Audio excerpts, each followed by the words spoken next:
Bienvenue à Pondamuka, le plus grand temple virtuel de prière réelle. Je suis Samuel Elémé, l'humble serviteur de la divine majesté. La voix qui crie dans le désert, je vous transmets la paix du Christ. Alléluia. Bien-aimés, que la paix, l'amour, la santé, la joie et le bonheur vous soient donnés en abondance par notre Seigneur et Sauveur Jésus-Christ, le roi des rois, le puissant rocher d'Israël, le lion de la tribu de Juda. L'amour est sa main droite, le pouvoir sa main gauche, et la gloire est son corps. À toi, Dieu, la gloire, le pouvoir, la victoire et la splendeur. Toi qui nous conduis allègrement dans la nouvelle année 2025. Que louange, honneur, alléluia te soit rendu au plus haut des cieux. Si vous découvrez notre méditation, il est révélé d'avoir à chaque séance de prière une bouteille d'eau pour la guérison, la délivrance, la restauration. Nous sommes des ouvriers du royaume. En vous abonnant et en partageant à tous vos contacts la méditation Pondamuka, vous rejoignez notre chaîne qui travaille à l'avènement du royaume. Vous devenez vous-même ouvrier du royaume. Nous continuons les essais sur la web radio TV Pondamuka. Bientôt, vous pourrez suivre votre radio et à la fin du mois, le lien vous sera partagé pour que vous puissiez vous connecter. Rendons grâce à Dieu, c'est un projet qui arrive à son terme, comme la révélation d'ailleurs. Si elle tarde, attendez-la patiemment. Notre méditation est tirée de l'épître de Paul aux Corinthiens, 1 Corinthiens, chapitre 9, verset 16, je lis. Si j'annonce l'évangile, ce n'est pas pour moi un sujet de gloire, car la nécessité m'en est imposée. Fin de lecture. La nécessité m'en est imposée.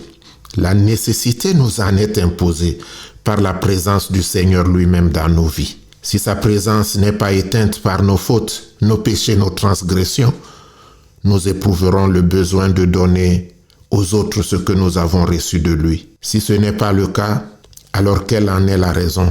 Quel est l'interdit dans nos vies? Les anges du ciel voudraient avoir notre privilège. Les démons en enfer craignent ce privilège que Dieu nous a donné et font tout pour l'empêcher d'avoir le sens de sa responsabilité.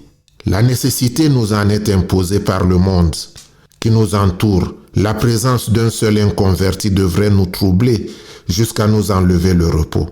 Jérémie disait, « Si je dis, je ne ferai plus mention de lui, je ne parlerai plus en son nom, il y a dans mon cœur comme un feu dévorant qui est renfermé dans mes os.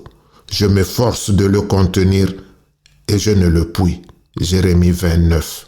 Dans sa grande détresse, le monde a besoin de chrétiens convaincus, dans le cœur desquels brûle le feu de l'amour de Dieu.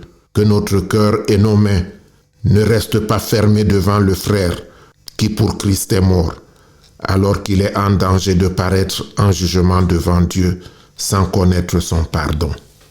Nous devons à chaque fois ne pas oublier que nous sommes ouvriers du royaume et que pour cette nouvelle année, nous devons amener le plus d'âmes possible vers le Seigneur.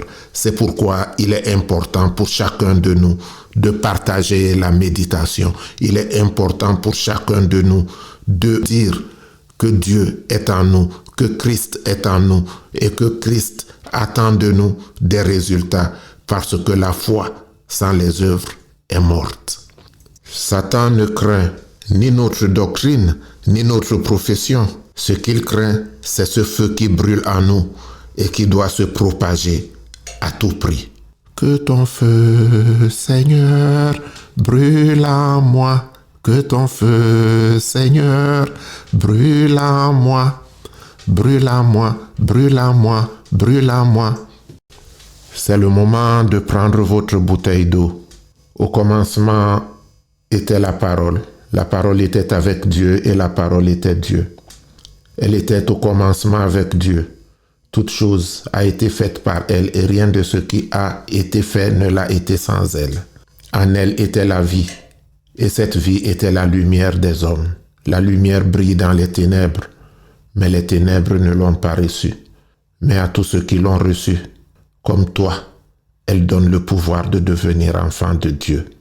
Jéhovah, Éternel notre Dieu et notre Roi, Que ton nom soit béni, que ton nom soit sanctifié, que ton nom soit exalté. Daigne, ô Père, dans ta bonté, ta miséricorde, te manifester puissamment, afin que l'eau que tient ton enfant entre les mains devienne l'eau et le sang coulé des 5 plaies de Christ sur la croix, afin de lui apporter la guérison miraculeuse, de lui apporter la restauration, de lui apporter la délivrance. Éternel notre Dieu, éternel notre roi, je prie ce jour pour ceux-là, éternels, qui sont malades. Toi qui es le Dieu vivant, donne-leur la vie, donne-leur la guérison, afin qu'ils puissent te célébrer dans la grande assemblée. Car les morts ne te louent pas. Qui peut te louer dans le séjour des morts? Tu as dit que tu es le Dieu des vivants. C'est pour cela, éternel notre Dieu, que nous savons que la vie est le don le plus précieux que tu nous donnes. C'est pour cela que Jésus est venu pour nous. Alors par le sang de Jésus qui a coulé, manifeste-toi puissamment pour que ton enfant éternel notre Dieu trouve grâce devant ta face. Je te présente, ô Éternel, ceux qui commencent l'année dans les difficultés, ceux-là qui n'ont pas de travail. C'est toi qui es le Dieu qui a dit que l'homme mangera la sueur de son front. À travers cette prière de début d'année, Éternel notre Dieu, ouvre les portes de l'emploi. Ouvre au nom de Jésus les portes de l'emploi pour que tes enfants, éternel notre Dieu, cessent d'être la risée du monde, mais que par la puissance du Saint-Esprit, tous les dons que tu as mis en eux se développent et que, éternel, cela soit source de joie pour eux et pour leur famille. Je te confie encore, éternel notre Dieu, tous les pays en guerre. Qui peut te louer sous les bombes? Tu es le Dieu vivant. Ordonne maintenant à tes anges de paix d'aller établir la paix dans les cœurs des belligérants. Tu es le Dieu vivant. Manifeste-toi puissamment dans les foyers. Nous voulons qu'en ce début d'année, tous les foyers soient dans la paix. Éternel notre Dieu, viens donc combattre tout esprit qui ne confesse pas ton saint nom dans les foyers. Viens toi-même, Père céleste, à travers cette prière, faire rentrer ta paix dans les foyers, faire rentrer ta paix dans le cœur des hommes, faire rentrer ta paix dans le cœur de leur épouse, afin, éternel notre Dieu, qu'ils élèvent tes enfants dans la dignité. Tu es le roi des rois, le puissant rocher d'Israël. Alors montre ta gloire au monde.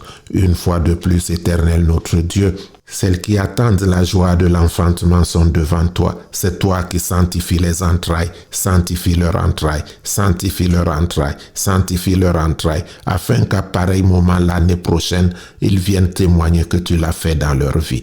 Ô Père céleste, montre ta gloire au monde, rends gloire à ta gloire. Protège l'emploi de tes enfants. Qu'en ce début d'année, Père, aucun de tes enfants ne perde son emploi. Mais s'il y a une occasion d'avancement dans leur société, alors que ce soit pour tes enfants. Éternel des armées, manifeste-toi puissamment au nom et pour l'amour de Jésus-Christ. Amen. Que l'Éternel te bénisse et te garde. Que l'Éternel fasse luire sa face sur toi et t'accorde sa grâce. Que l'Éternel se tourne vers toi et te donne la paix. Notre Père qui es aux cieux, que ton nom soit sanctifié. Que ton règne vienne. Que ta volonté soit faite sur la terre comme au ciel. Donne-nous aujourd'hui notre pain de ce jour. Pardonne-nous nos offenses comme nous pardonnons aussi à ceux qui nous ont offensés. Et ne nous laisse pas entrer en tentation, mais délivre-nous du mal, car c'est à toi qu'appartiennent le règne, la puissance et la gloire pour les siècles des siècles. Amen.